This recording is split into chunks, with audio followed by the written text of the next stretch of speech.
هيك وشيوخك والعالم هجم علي قدام القاضي وقدام الشيوخ بل بالمحكمة قرب بيضربني.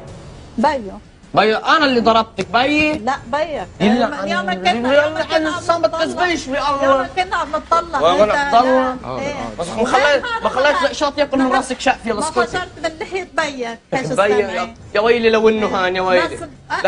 الرصاص لياكلي. شفت كيف رصاص؟ ما نو حشاش وسكرجي امرجي هو ذاك كمان ودايق. هاي عم نول يوم نقوص على ابن طارق وعلى ابن خير. زعل ورا.